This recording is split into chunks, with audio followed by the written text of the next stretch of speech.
Hello, I'd like to share with you a little tip I stumbled on that kind of makes those Van Halen wang bar dive bombs a lot easier to control. And it's basically out of the PV manual, but it states that the play that Edward Van Halen would leave on his tremolo arm would be about 1 inch. This is about 1/2 inch, if you measured from maybe more like 5/8 in that total travel. And they said it allowed him to hold onto the wang bar while he played without it going out of tune. That makes a lot of sense. But it reacts more like a regular Stratocaster when you do this, and it's not so hypersensitive like one of these Floyd Rose type vibratos is. For example, if I hit the low E string and you peg the bar down, it's on a Stratocaster, it kind of gets to that octave range, and it does about the same thing here too. But not only is there play here, but there's also like a little nylon bushing in there that has a little give to it as well. So if I can so basically I'll do an octave dive bomb, and you'll hear that when I get to the octave, these strings will be touching, or the wang bar will be touching the strings. And the wang bar can't go up anymore. So, it's fixed, locked down at the bridge. But anyway, here's the example.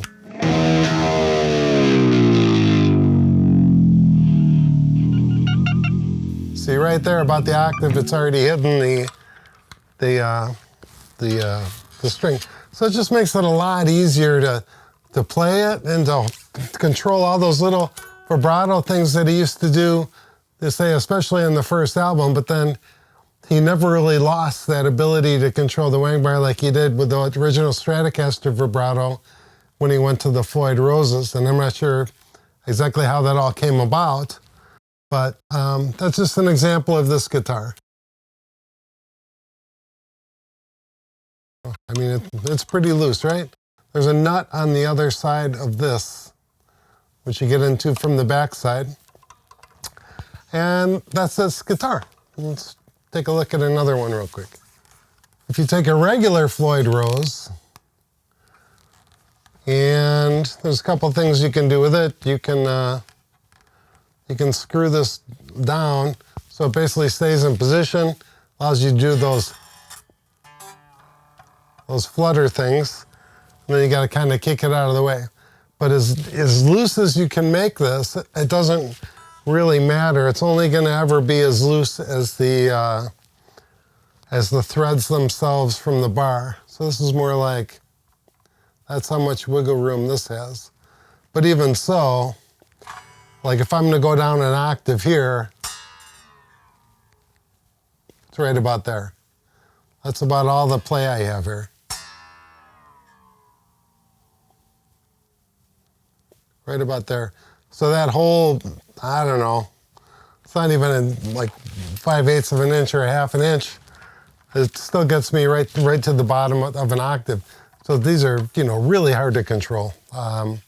Regarding that Van Halen thing, it's like as soon as you touch it, you're down a fifth, and you really only wanted to go down a half step or a whole step, which he was like pretty much a master of. Anyway, there's a regular Floyd Rose. Get it in there somewhere. And this one's set to float about a minor third up on the G string. And obviously dive bomb to oblivion. There's that one. A regular Stratocaster. Is this the whitest Stratocaster ever? This was white when I got it. It was like, my wife and I call it Casper to differentiate. But it's turned a little like greenish. I don't know what the hell it is. Not really yellow, it's kind of a green tint. But anyway, so this one, maybe figure out how to do this. So it's set, well, let's just set it out here. Stratocasters are kind of fun because if you got the cable here and you just drop it, it's out of the way of all the controls and you know exactly where it is all the time. That's like a really nice feature of these things. But anyway, let's try let's look at the play first. So that's all the, how do I do this? That's all the thread play, which is a lot. It's got a pretty big angle here. I'm gonna go down an octave.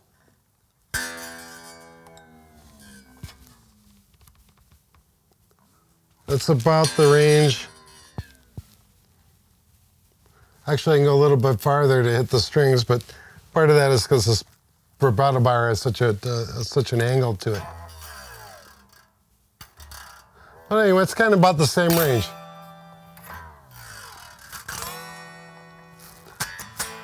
I didn't tune it, but it's probably as in tune as it was before. This one's locked down too as well. All right, so there's that Stratocaster. That's a custom shop Stratocaster, by the way. 3 springs. Looks kind of like that. Another Strat for fun. This is a 65. And you can kind of see what's original and what isn't. Body's literal knackered up. The only original pickup is the neck pickup. I got it for a steal. I think the knobs are true. I'm not sure what, somebody must have cleaned it along the way with something that it didn't like. Anyway, this vibrato bar, I'm out of the picture again. Looks about like this. And it has about that much play. So kind of interesting, got the original wang bar, doesn't have nearly the play in the bridge or the arm that my newer custom shop guitar does. And then just for kicks, that's pushing really hard, and it's got 3 springs with 10s, tuned down a half step. And it's kind of funny now that I look at it, the Stratocaster really technically has more dive bomb reach, but boy is it, that's a lot of force on this guitar to get it down there. But anyway, these are easier to control too for a smaller step.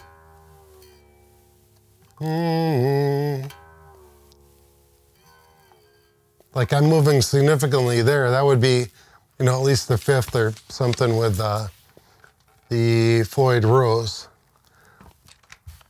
And then maybe just for fun, look at one more wang bar guitar. This Ernie Ball Music Man Luke 3, L3 as you like to call it. These tremolos are really cool. It kind of reminds me a little bit of the PRS tremolo, and that it's just super smooth. It's always in the right place. Like if you put a spring in the Stratocaster to try to hold it in place, it's really clunky, and the pressure of the spring makes it so it's, you know, perfectly. Any movement makes its impact, except you go to move it out of the way. It's like, so these are pretty cool, and but like you almost need something like this to play like Steve Lukather, to do the kinds of things that he does, which obviously a lot of that stuff, which you can also do with the Floyd Rose. And then going down here,